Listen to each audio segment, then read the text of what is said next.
1696 жылы Англияда терезе салығы енгізілді. Салық көлемі үйдің терезелерінің санына байланысты болды.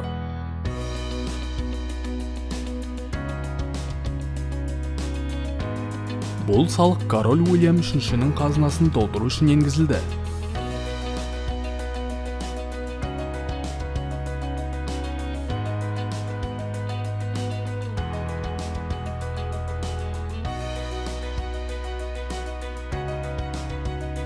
Бір 1747 жыл мен 1808 жыл арасында бұл салық 6 есеге өскен.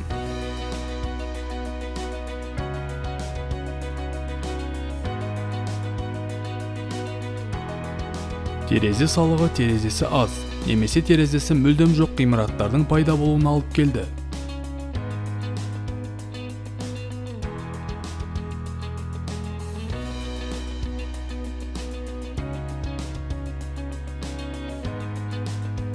Аталмыш салық елдегі шыны өндірісіне де кері ықпалын тигізді.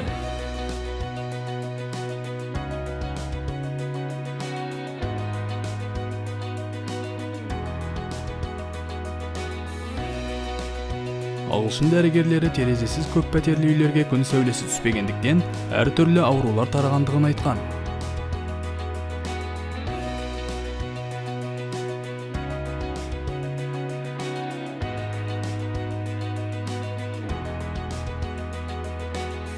Бір 1851 жылы терезе салығы жоққа шығарылып, оның орнына үй салығы енгізілген.